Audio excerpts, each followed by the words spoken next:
This podcast show is for informational and entertainment purposes only. It should not be considered legal, medical, or mental health advice. The views and opinions expressed do not necessarily reflect the official policy or position of this podcast show.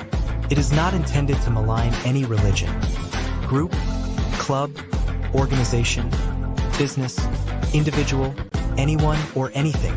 We speak from our personal experiences and opinions.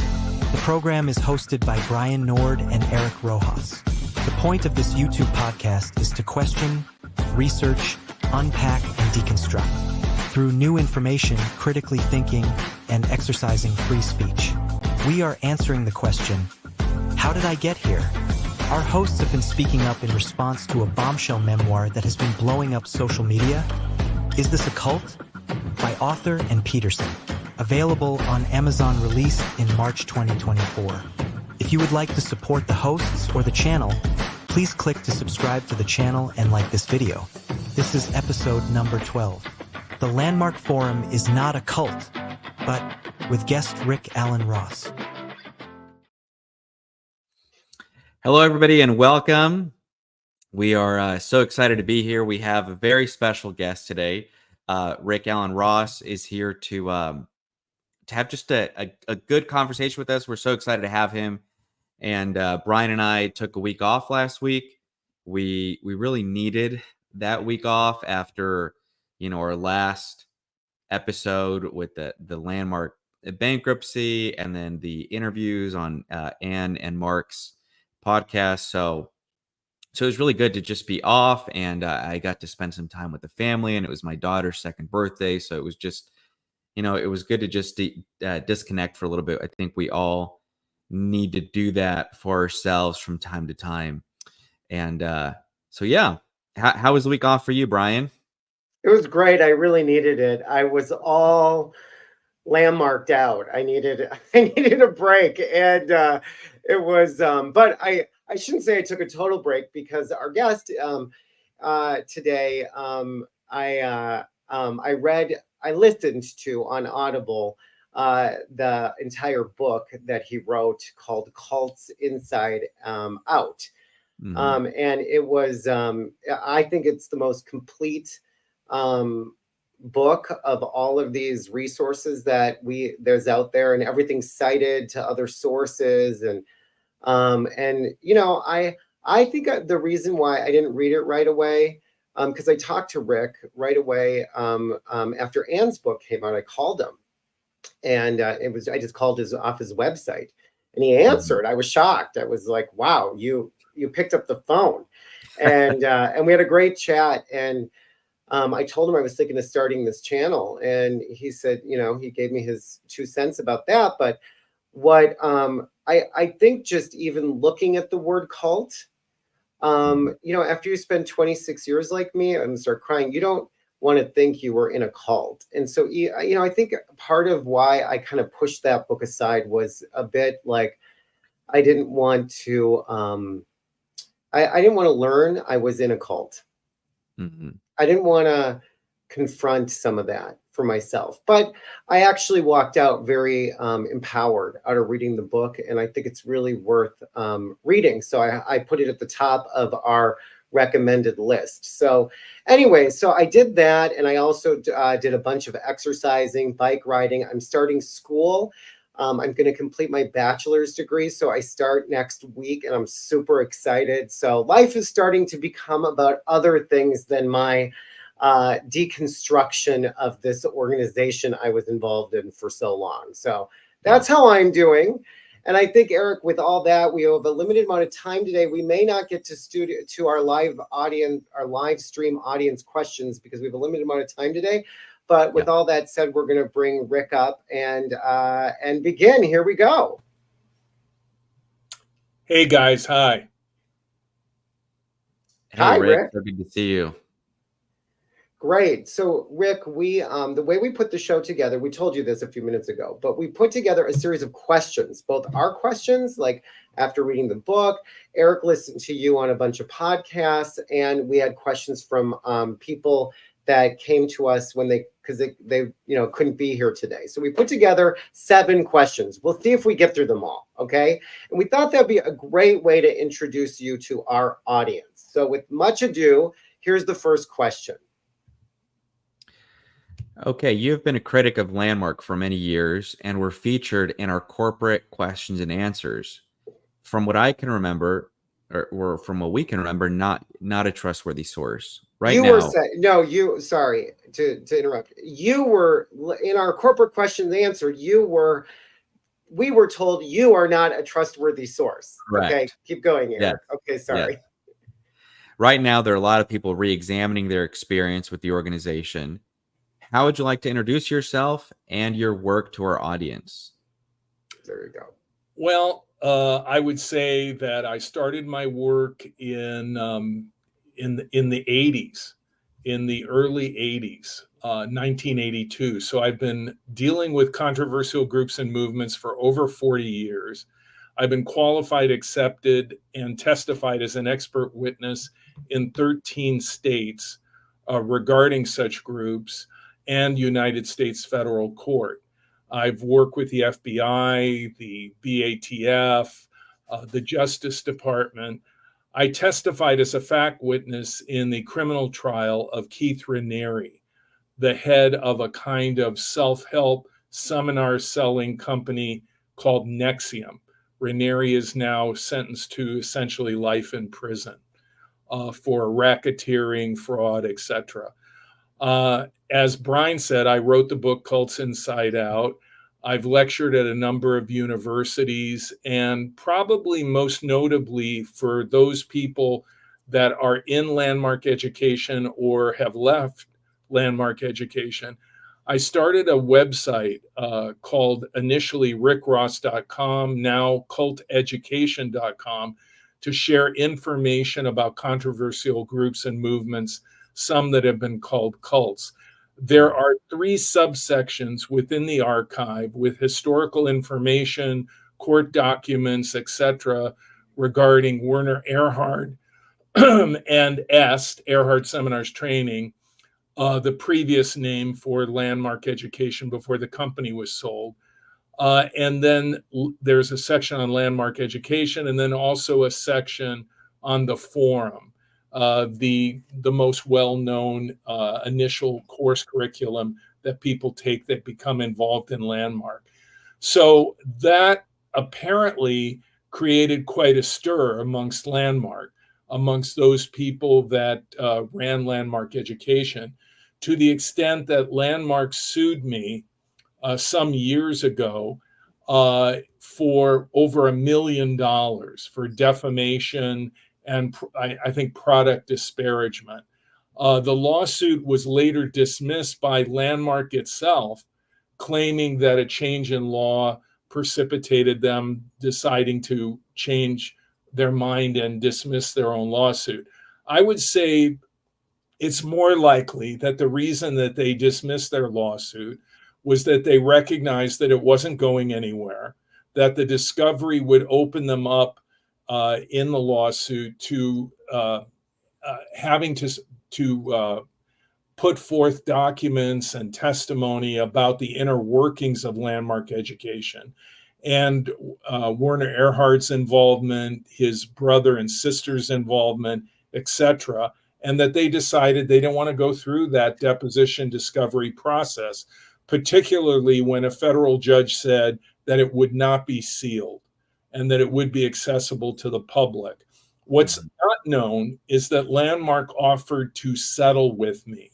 That is, they offered me money to settle the lawsuit out of court, with no doubt probably a non-disclosure agreement, so I could not comment on as to the terms of the settlement. I think that they thought that that would be a way to end it without the embarrassment of dismissing the lawsuit themselves, which I don't know that they've ever done that before. So I refused to take any money from Landmark. And I was fortunate that I had pro bono lawyers from a very widely respected, very big law firm in New Jersey called Lowenstein Sandler. Michael Norwick and and other people. Peter Skolnick was the lead lawyer in dealing with Landmark. In fact, they created an entire litigation section about all the lawsuits and all the things that Landmark has done to try to silence critics within the archive under Landmark Education at culteducation.com. So Landmark knew I had these lawyers working for free, that they could not bankrupt me through legal fees, and that they were going to be subject to discovery. And so they decided that they didn't want any part of that, and they pulled the plug, and they ended up dismissing their own lawsuit. So that kind of gives everybody an idea of my history. Also, I have received many, many, many complaints about Landmark Education going back decades, and I have done interventions to get people out of Landmark Education. And in fact, in my book, Cults Inside Out, there is a chapter all about LGATs, Large Group Awareness Training. And then there is a chapter specifically devoted to an intervention that I did with a medical doctor who was involved in Landmark Education. I successfully was able to get him out. I was hired by his then wife. I believe they're still married. And this doctor was a brilliant physician. In fact, he was a surgeon. And I think that it reflects that there are many very intelligent, very gifted people that become involved with groups like Landmark. And that because of our discussions that we had in the intervention, he used his critical thinking and he analyzed his way out of Landmark Education. That's great. You know, one of the things that you keep saying is Landmark Education, but just to clarify, because they renamed themselves Landmark Worldwide about 13 years ago. So most people that are in our audience don't like, they hear that like how when I started, it was Landmark Education and I would hear EST. So they hear it in that, if that makes sense, like the old days. But yeah, well, I mean, when you are subjected to criticism, particularly if it's published in the media, what many controversial groups and movements, some that have been called cults, do is change their name. So initially it was Erhard Seminars Training, EST. Then it became Landmark Education, and now Landmark Worldwide. But essentially, it was the Rosenbergs and Werner Erhard working through his sister and brother, and that controlled this entity and controlled the intellectual property and kept it going. I mean, this is the reality of it. And it's my belief that Werner Erhard never really stopped controlling the organization. He simply operated through surrogates.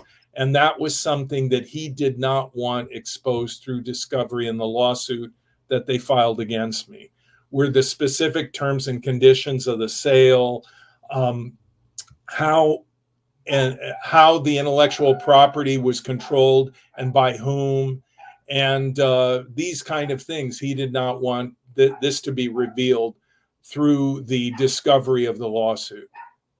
Yeah. We've seen the terms of the sale, but we don't know if we're going to get in trouble for showing them. So, but yes, he definitely got paid, at least for, 18 years after the sale of Werner Erhard and Associates to Landmark, for sure. Millions and millions and millions of dollars. While we were working for not hardly much money and, all the volunteering. But and told he wasn't involved. In fact, a Time magazine article that is kind of I've been trying to figure out where the recantions exist from his children from the expose on 60 Minutes. And the furthest place I can find is this Time magazine article in the late 90s called The Best of Est. It just kind of says they were recanted. But in that article, Harry Rosenberg is on record of saying Werner is not involved or associated with Landmark. So that was just a straight out misinformation, flat out lie.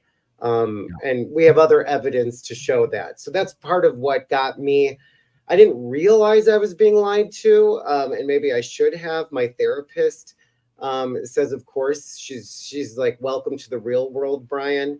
That's a whole other episode.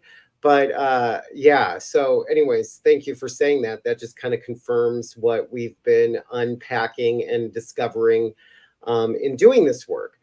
Eric, are you ready for the next question? We're ready. So you have said Landmark is not a cult, yet large group awareness trainings have a chapter in your book, as you mentioned here just a few minutes ago, as you feature Landmark as an example. They are also in many other cult expert groups. Why is that? And if it's not a cult, what is it? Okay, let's unpack that. First of all, let's work with what I would call is the nucleus for the definition of a destructive cult. That is, what are the core characteristics that all groups called destructive cults share and have in common? And I would say there are three core characteristics that form that nucleus. One is an absolute totalitarian leader who is the defining element and driving force of the group, and becomes an object of worship. And whatever the leader says is right, whatever the leader says is wrong, and that is the core, or if you will, the hub of the wheel of the group's construct. And then second, that the leader uses identifiable coercive persuasion, thought reform, and influence techniques to gain undue influence over his or her followers. And then finally, if the group is a destructive cult, that there is damage done, exploitation of the people that are in the organization by the leader. And that varies by degree from group to group. So you have some groups that are much, much worse than others. But those three core characteristics, which are named in a paper written by psychiatrist Robert J. Lifton, published at Harvard University in the 1980s, called cult formation, they form the nucleus of virtually every definition that I've seen of a destructive cult. That is, that all of the criteria that other definitions use intersect those three core characteristics. Now, having said that, why would I say that Landmark Education or Landmark Worldwide is not a cult? I would say that from the time that the company was sold, supposedly, by Werner Erhard, and his sister and brother took over, and Art Schreiber, his attorney, had some role to play at that point. It was no longer a personality-driven group. It was no longer defined and driven by a single individual personality, which was Werner Erhard. Now, having said that, in my opinion, and I want to qualify that and say this is my opinion, is that before the sale of the company, when it was Erhard Seminars Training and Werner Erhard was ever present as the charismatic leader of the organization, in my opinion, during those years, the organization was, in my opinion, a destructive cult. Now, once Erhard became this kind of shadowy, enigmatic figure that was viewed by many people as a historical footnote rather than an authoritarian leader, the group evolved and power seemingly devolved from that one leader to a kind of consortium of people at the top, most notably the Rosenbergs, Werner Erhard's brother and sister. And then the group could be seen as just a large group awareness training company or LGAT company. And those type of companies have a very troubled history. Now, why are they associated so often with cults and called cults, particularly if they have an authoritarian charismatic leader? For example, NXIVM, which had Keith Raniere as their object of worship, he was known as Vanguard. That was his title, Vanguard. Yeah, they had the pictures of him up in the, yeah, we watched The Vow. We wanted to throw up. So, Yeah. so you know, The Vow and Seduced and the Yeah. documentaries about NXIVM, probably now one of the most notorious cults in modern history, because of Ranieri's brutal treatment of women, torturing women, sex trafficking, and so on. But this group, by the way, NXIVM, which in large part copied Landmark Education and Scientology to create what became known as its course curriculum, is an LGAT. So what is an LGAT? An LGAT is you bring a bunch of people together, a large group, and you train them to have this collective awareness, typically of the leader, the founder's philosophy, his or her epiphany about what is the meaning of life, what is the meaning of the world, what is my view of the world.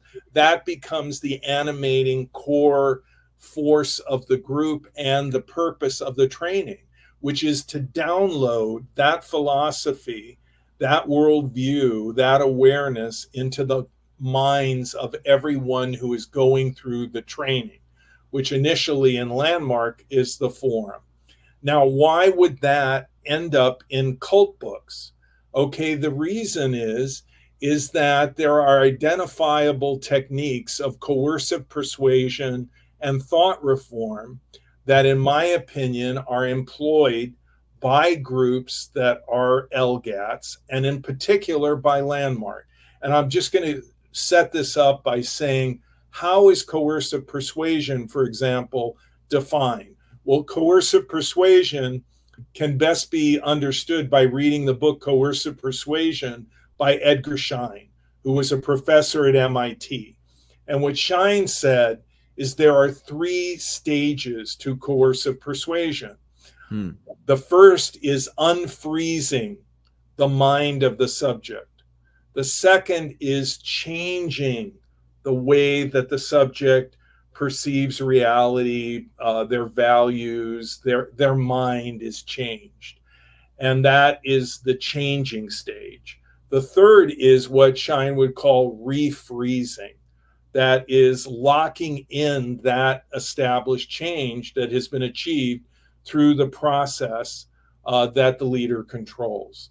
And that is typically done through peer reinforcement, group control, peer affirmation, etc. But what you can see in a group that is using coercive persuasion initially is that people are being broken down, that there is a catharsis going on, confession before the group. What is wrong with me? What do I need? What are my vulnerabilities? And all of this is being done because when people are broken down and feeling really, this is who I am, these are my deficiencies, my problems, my weaknesses, then they are ready for change. They have been broken down. And then in that controlled environment of the group, which is one of Lifton's 8 criteria to recognize thought reform, which is milieu control or control of the environment, in that controlled setting, the group then begins the change. This is the way to resolve all of your issues. And in an LGAT, typically, it's one size fits all. The philosophy of the founder, leader, typically addresses everything: business, family, personal relationships. Our philosophy is the cure-all, the panacea for everything that ails you. Just let it permeate your mind. Let it become your way. Change yourself, your perception of the world to fit this paradigm, and everything is going to be okay. And so people enter the LGAT maybe already in distress because of a problem they're having or a situation in their life. and they're hoping that the LGAT can offer them a solution.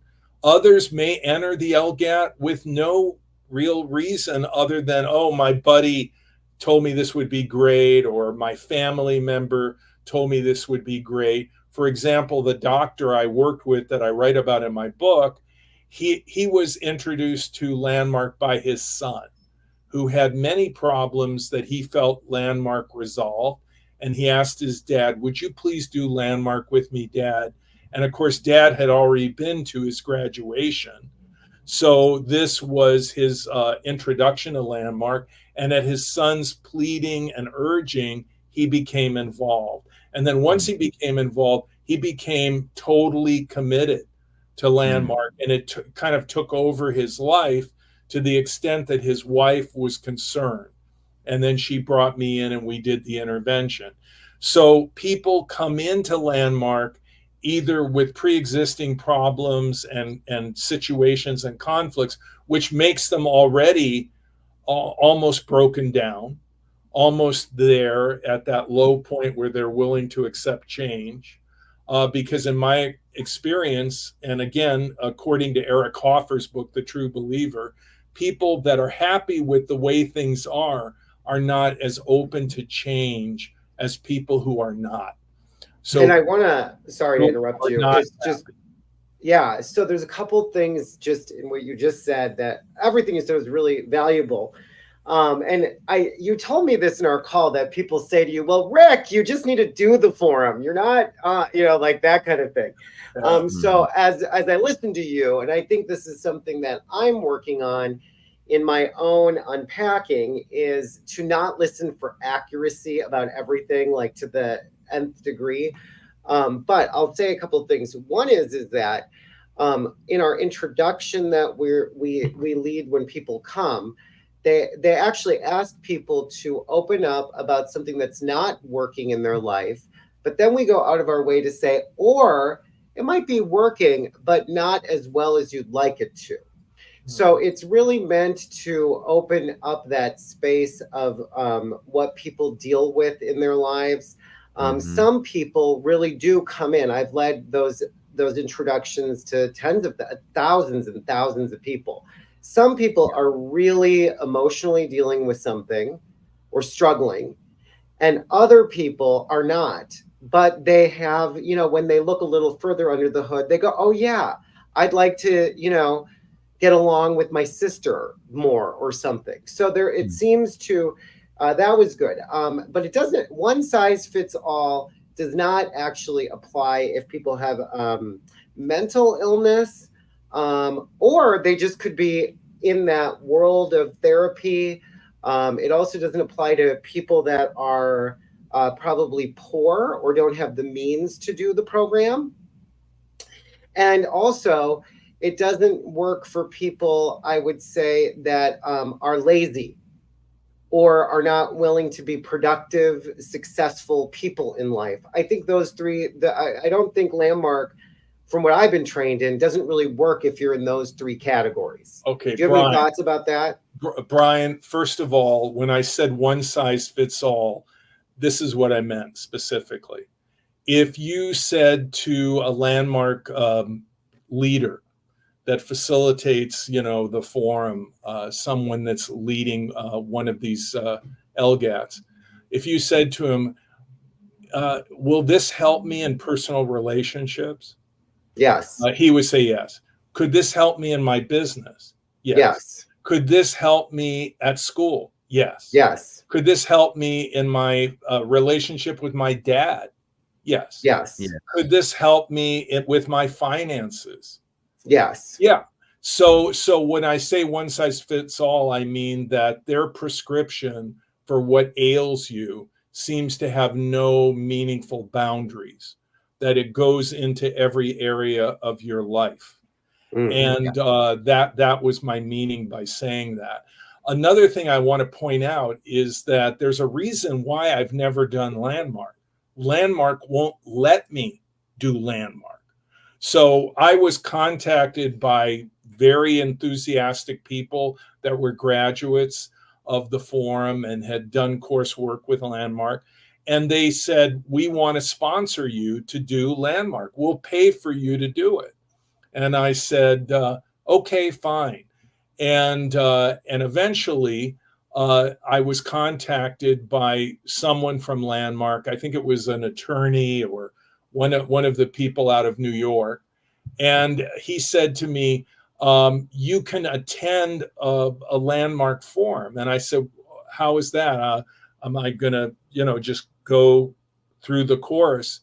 And when do I have to do this? And so forth. And he said, well, wait a minute. You're not going to go through the whole thing like everyone else. You're just going to go on a tour, and I'll be there, and I will take you through our process, and you will more or less see snapshots of people going through the training. You're not going to actually be a complete participant. You'll be an observer, and I'll kind of guide you and show you. And I said, well, that would not be acceptable to me, because that's not the same thing as actually doing Landmark. So there was increased pressure by people that truly believed they were Landmark people, that they truly believed if I did the course, the forum, that I would completely change my mind about what it was and whether it was good or bad or whatever. And so they kept persisting. And finally, Landmark called me up from San Francisco, and they said, you know what, we're going to let you do the whole forum. And I said, okay, that's fine, but I just want to get one thing straight with you before I do it. And that is, I will sign no paperwork. I will not sign any releases in any way that diminish my right to address any problems that occur as a result of the training. So I'm not willing to sign any release in any way, shape, or form that you put in front of me. I wouldn't sign such a release to do a counseling retreat with my with a family therapist. I wouldn't sign that if I were in therapy with a psychologist. I wouldn't sign that if I were doing something at my synagogue led by my rabbi. So I am not willing to sign away any of my legal rights at recourse if something goes wrong. And at that point, he said, I'll get back with you. And it's been years, he's never gotten back with me. And so Landmark decided that I could not do the forum. And that was their choice. And I want people to know that are watching that I did everything possible to do the forum, but I refused to sign away any of my civil rights, as I would with any organization, not only Landmark. So having said that, there we are. That's what actually happened. Okay, good. All right, good. Let's go to our next question. Okay. And I think we've addressed some of this, but what are some of the distinctions between a cult and a hostile workplace? Many have worked for companies, and there are multiple examples in today's culture where the organization is devoted to one narcissist. How is that different than a cult? Eric, it really isn't. It can be virtually identical. And let me just unpack that and say that a cult can be based on anything. It could be a for-profit company, as NXIVM was. It can be about a large group awareness training. It can be a drug rehab, as Synanon was. It could be based on meditation, exercise, martial arts, politics. Most frequently, it's based on some kind of religious, spiritual belief. I think, in my opinion, because people want to have tax-exempt status, and that's the way to do it. So you could be working for somebody who is a narcissist, a malignant narcissist, and really they are the absolute authority figure. They are the defining element and driving force of the company. And you believe that whatever they say is right, whatever they say is wrong. And they occupy that space of a cult leader. And they use thought reform and coercive persuasion to gain undue influence over employees and then subsequently do harm to employees. So you could have a workplace that is essentially a destructive cult. And when I talked to Ann Peterson, and she was explaining to me this inner circle of staff around Werner Erhard and how these people had been treated and the dynamic in that relationship, I felt, in my opinion, that Ann was describing a destructive cult, and that Werner Erhard in that situation appeared to me, in my opinion, to be a cult leader. And so even though he was no longer running Landmark per se, that he was this behind the scenes figure, not in the forefront, seen by people doing the course curriculum. I think that for those people that were staff that were being horribly abused by him, verbally, emotionally, psychologically, that for them, their experience in that very tightly wound group around Erhard could be seen, in my opinion, as a destructive cult. Yeah, we had, I have two things. This is such a good question. Yeah. This wasn't one of ours. This is one of the audiences, but it's so good. One thing is that just for our audience, Werner Erhard, it has his own staff, his own shtick and world of programs and stuff that he did independent of Landmark. Having been in the Landmark, we're both former Landmark staff people, but we would have, like, I've been trying to figure this piece out because they called it the way things were meant to be done. The way things are meant to be done. And so like Werner would like co-write materials. They didn't tell us it was Werner. We'd later find out it was Werner. Like, this is how you do your job, or these are the required things to do. And it didn't matter that things like after that, the internet came into play. Or we were now, like back in those days when he wrote that, nobody registered for a program on the web, so it's like a whole other lot. The system that was designed, that was the way it was meant to be done. And he's the author of that system. That system was in place and being like, nope, there's no other way to do things. And if you question that, you're wrong. And there's just no quarter for anything else up until I left last year. And it would drive everybody insane. And people would essentially just kind of work around it, or they would try to do it and fail. Very fascinating. So to me, that started to feel like, oh, I'm in an authoritarian, mindset. And his brother and sister were definitely the proponents of this is the way it's meant to be done. And and working with them, they were like, now, I'm sorry, I'm kind of babbling, but we're doing a therapy group Ann put together with Rachel Bernstein, and she described a narcissist in a way, because I hear that term a lot, but I think, well, everybody's ex-boyfriend's a narcissist. Like, it seems to be like a very overly used word. I didn't know much about it, but the way she put it together, that was my whole experience. Like, there just was this way. And it didn't matter if it didn't make sense. It didn't matter if you would end up spending 15 hours working. That was the way. And if you didn't do it that way, then you're out. It just was a very controlled working environment, being a staff member at Landmark. Yeah. Brian, let me just put a couple footnotes in there. First of all, that the abuse was very widespread, in my opinion, of staff, because I would get complaints. And in fact, I was to be an expert witness in the Tracy Neff, Neff lawsuit. She worked at Landmark in Dallas, Texas.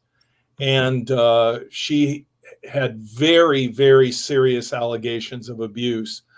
And I did not testify in that case because Landmark settled with Tracy Neff rather than go to court.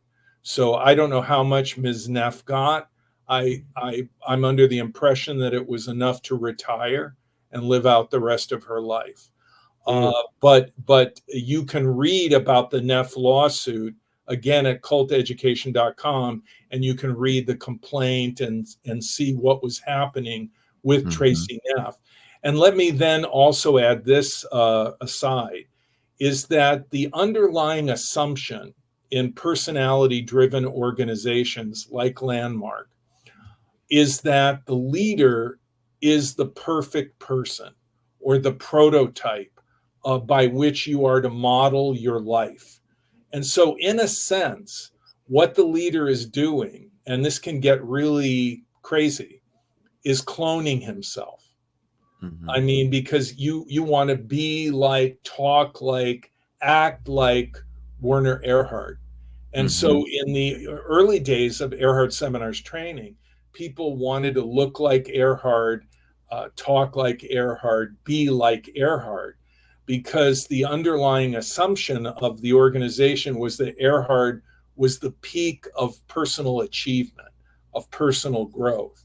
Now, what became weird about all that in the 60 Minutes expose of Werner Erhard's life in 1990, 91, whenever that occurred. And again, there's a transcript, a condensed, summarized version of the transcript of the 60 Minutes show at culteducation.com, which Erhard did and his proxies did everything possible to have that purged from the internet so that people cannot read what happened when 60 Minutes examined Werner Erhard's life. And what they saw were horrible allegations of abuse within his family, his ex-wife, his second wife. And you have to ask yourself, if everything that Erhard said was true and that his training was the ultimate answer to personal development, what happened with him? How come his life was such a mess?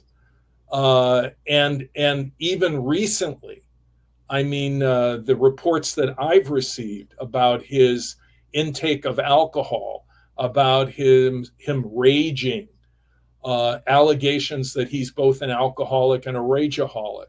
Why would someone who had achieved the pinnacle of personal development, who had gotten it, who had it, the epiphany and the awareness of how to lead a really fulfilling and wonderful life, why did Erhard, of all people, who should be the poster boy for the efficacy of this philosophy, why did it fail for him? Why didn't he become, Jesus once said in the New Testament, you're going to know a tree by its fruit. A good tree bears good fruit. A bad tree bears bad fruit. Well, how come Werner Erhard ended up being such a rotten apple in many people's estimation of his life in regards to his family, his divorces, his treatment of staff, and so on? If this is the answer, that is his training is the answer to how to be a better person and to take responsibility and be authentic and so on. If it's all of that, what happened with him? And that is one of the most perplexing problems about Landmark. Having said that, I can tell you that it's the same with all of these organizations that have been called cults. For example, NXIVM. Keith Raniere was like a petulant child given to tantrums and raging. And what is it about a narcissist that they all have in common? In particular, what could be called a malignant narcissist, or someone that has narcissistic personality disorder. What is an NPD person like? Well, they lack empathy. They have seemingly an inability to empathize with anyone about anything. They have very limited sympathy other than for themselves being the victim. And they have these grandiose delusions about their who they are and the meaning of their life and the value of their teachings. And they really are very selfish, and they don't treat people well. And they're given to having, raging tantrums when confronted with their mistakes, because they feel that they're never wrong. They are always right. And this can be relentless. I mean, it could be a little thing and they just go off the rails. So when you keep hearing those same stories over and over again, anecdotally, about a particular leader, and they conform to that profile of a narcissistic person with NPD, or a malignant narcissist, a very destructive, malevolent narcissist, then you begin to see this pattern where many people that have been called cult leaders fit that exact profile. Yeah. Yeah. Okay. Wow. I let's go to the next question. I have like 8,000 things I want to say about that, but let's go to the next question. What are the chances of an organization that exhibits cult-like behavior will and can change for the positive? Landmark. I think you can do the next one too, because they go together.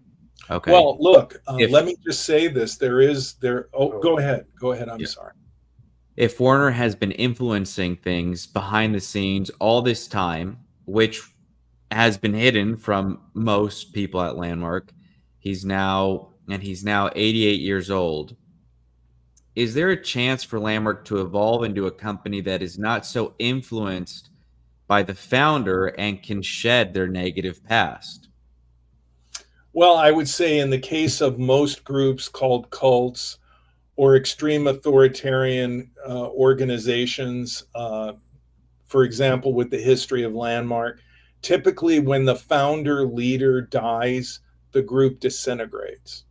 So you have group after group that I could offer as examples where after the leader was gone, it was, as I said, the hub of the wheel was missing and the wheel collapsed. Now, in this day and age where there is a residual amount of assets, intellectual property, real estate, cash associated with an organization, there is a desire or a will or a purpose in keeping things going, keeping the cash flow flowing, and so on. So sometimes someone will step in and pick up the mantle of leadership because it's worth it, financially, materialistically. And of course, there are organizations that evolve and change. And let me point out a few. In my opinion, the Mormon religion can be seen as having begun as a personality cult under the leadership of Joseph Smith. And then subsequently, after Smith died, Brigham Young. But then after Young died, power devolved. And then you have increasingly an ecclesiastical government of people that is expanding. So you have the first council of the presidency, the first quorum of the 70, the second quorum of the 70, and you now have a church kind of government of many people without one individual being in power. And the group is softening its positions and changing. Like, for example, in 1890, when the Mormon Church gave up polygamy in what is called the Woodruff Manifesto, a declaration made by then President Woodruff that changed the Mormon Church. So the Mormon Church is evolving and changing and moving more into the mainstream, and has been for many, many years. Then you can look at Jehovah's Witnesses, who began as the followers of Charles Taze Russell, and who originally they were known as the Russellites, and then under the leadership of Judge Rutherford, continued to be like a personality cult dominated by one individual, in my opinion. But then after Rutherford died, power devolved to what is now called the governing body, which is a dozen or so older men that run Jehovah's Witnesses. So they are no longer a cult per se. They are now a very authoritarian organization that I would warn people about, but they have changed and they've evolved. Now, if you look at Seventh-day Adventism, that is the most hopeful outcome of a personality cult, in my opinion. So they began as the followers of a man named Miller, who predicted the end of the world, and they were called the Millerites. And after that prediction failed, the leadership was taken over by a woman, interestingly, Ellen White. And she became the defining element and driving force of the group. And you could say it was still a kind of personality cult, in my opinion. But then power devolved, and it continued to devolve until today. The Seventh-day Adventist Church is a democratically governed organization with meaningful transparency and checks and balances regarding the leadership. So it has really mainstreamed virtually totally, other than they observe the Sabbath on Saturday instead of Sunday and are avid vegetarians, and arguably live a very healthy lifestyle, because one of the so-called blue zones in the world today is in Loma Linda, California, where people live to be like 100, or they live to be quite old. And it's because of the exercise and the diet that the Adventists encourage their members to have. So the Adventist church can be seen as going from a doomsday personality-driven cult under Miller to today, over 100 years later, a very mainstream religious organization that is benign and arguably improves people's lives. One of the, by the way, one of our, just so you know, one of the people in our chat said that there are a number of 404 page not found errors on your online data set regarding Landmark. I don't know if you know that. So the links, when they click on them, they're not turning up. But when I went on your website, there was like more than you had on Landmark, you had on the Church of Jesus Christ of Latter-day Saints as well. So that's not necessarily the help, like that's also a questionable group for people. Is that correct? Well, yeah, I think that the Mormon Church in its inception was a personality-driven organization that was all about Joseph Smith. What he created, the Book of Mormon, through his revelation, his spiritual claims, that is the foundation of the Mormon Church. So it began as a personality-driven organization. And then after Smith died, it became Brigham Young, who said, we have to go to the promised land. And the promised land became Utah. And they built Salt Lake City, and they built the state of Utah. And they were still a very personality-driven group. But then after Young died, that changed. By the way, Brian, if anyone goes to the site and they see at culteducation.com a broken link, please send me an email and tell me what that link is. Send me that link, and I'll have our web development team fix it. Great. Because keep in mind that the Cult Education Institute website is one of the largest archives of its kind online on the internet. So there are thousands and thousands and thousands of documents and articles and reports that are archived there. And maintenance is a nightmare. But any help would be much appreciated in pointing out a broken link. Yeah, and your website is a non-for-profit, correct? Yes. Yeah. Cult Education Institute is an educational nonprofit 501c3. Great. Let's go to the next question quick. Okay. Next question. How can the mindfulness human potential industry grow in integrity and safely develop programs and organizations that avoid the pitfalls and association with cult-like behavior? Well, I think transparency and accountability are the two things that really make a difference. So if a company or an organization has checks and balances, and they have meaningful accountability, either to an umbrella organization that's a licensing body, where they're accountable to certain ethical guidelines and principles, or if there's financial transparency about their finances, that they make public statements available about their charity, specifically if they're a nonprofit. Now, if they're a for-profit, privately owned company, that may be outside of that structure, and it becomes increasingly difficult. But I think admitting mistakes and acknowledging problems and being open to review and discussion is a meaningful step. And I think when you hit an organization that's like a brick wall, and that they will not admit that anything they do is wrong or problematic, that is a huge red warning flag waving in your face that something is wrong.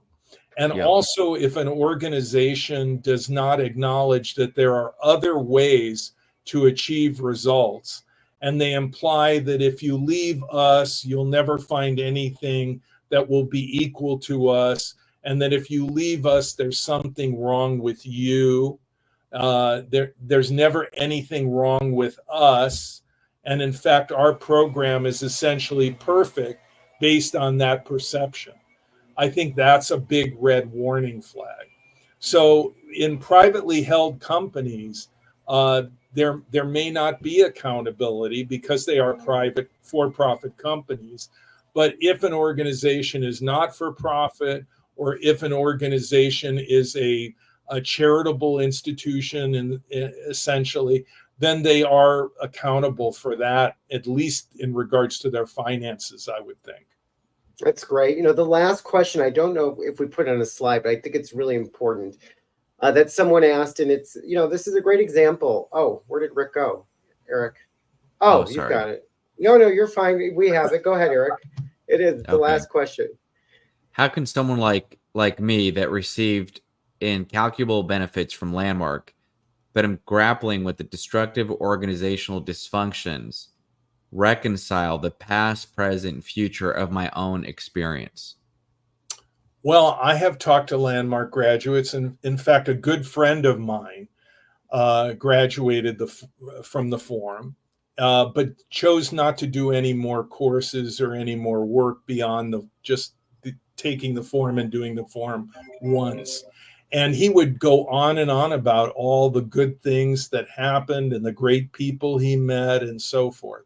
And I would say, take the good stuff and move on. I mean, there is no such thing as an organization that is totally bad.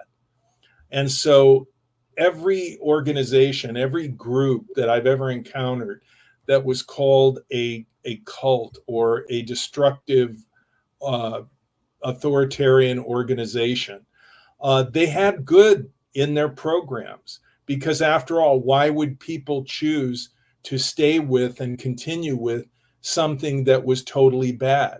There has to be something good in it.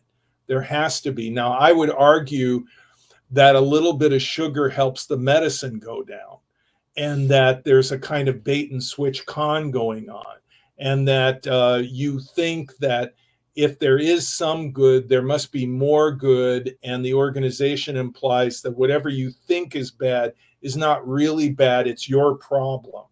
You know, there's something wrong with you. In Landmark, it'd be your interpretation. That's like that interpretation, or, you know, like that. Yeah, go ahead. I would say take the good stuff.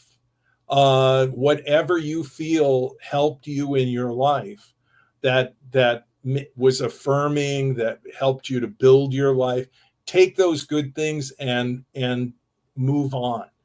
But recognize that as a company, Landmark has historical and current problems, and that Werner Erhard never seemed to straighten out his own life.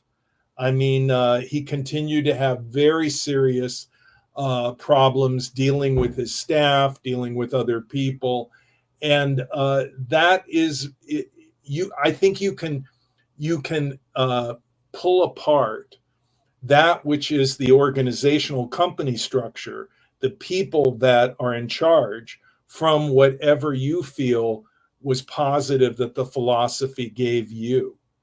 So for example, in Scientology, there is a part of Scientology that they call the study technology that people feel help them.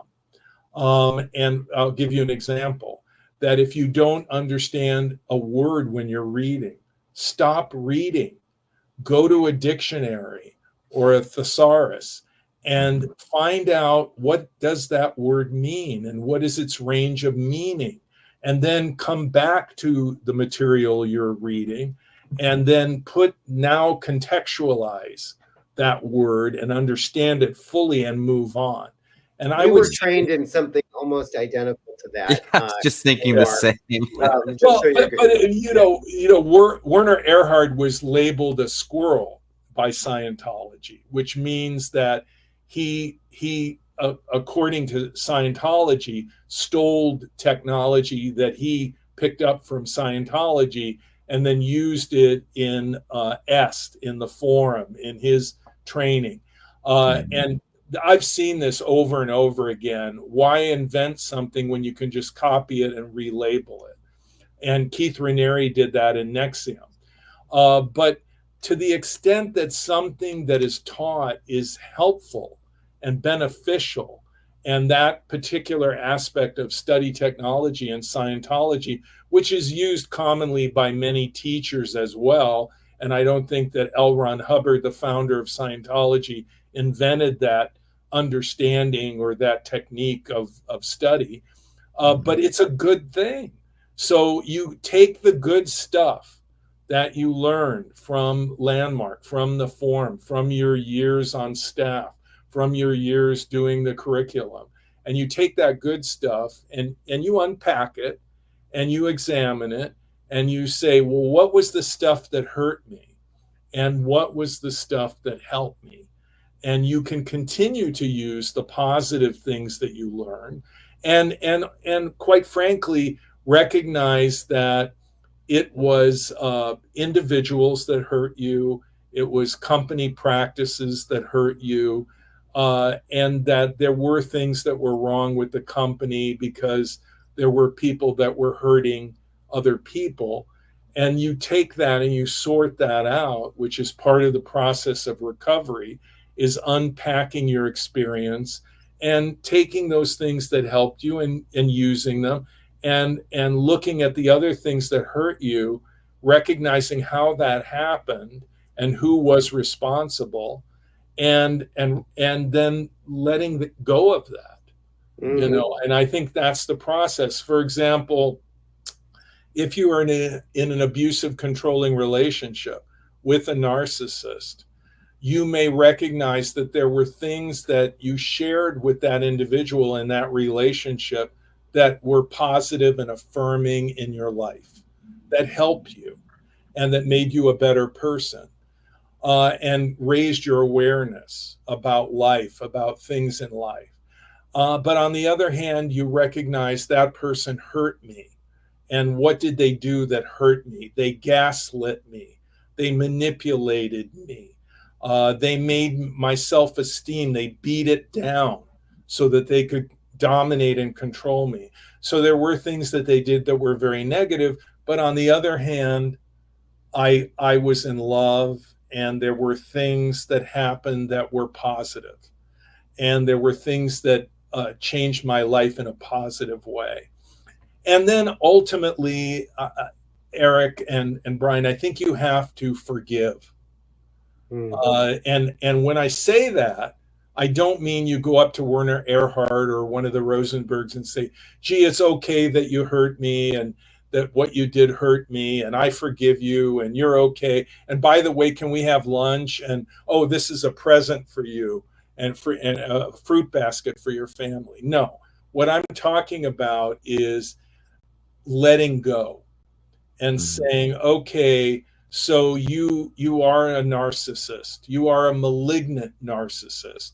This was an organization that was founded on the premise that this malignant narcissist was right about everything, that his philosophy was right about everything. Okay, well, he can't change what he is, because the research seems to demonstrate that a narcissist is virtually incapable of change, and that they will be that way to the end.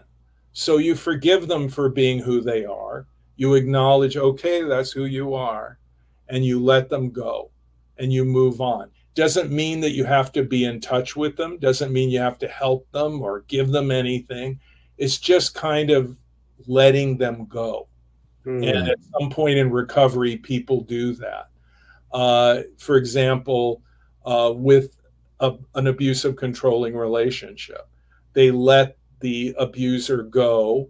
I think Tina Turner, the rock singer who was abused by Ike Turner, she endured horrible abuse by Ike Turner, psychological, emotional, physical. He beat her up. But at a certain point, she just let him go. And it didn't mean that she wanted to communicate with him, because she didn't. It didn't mean that she wanted to help him in any way, because she did not.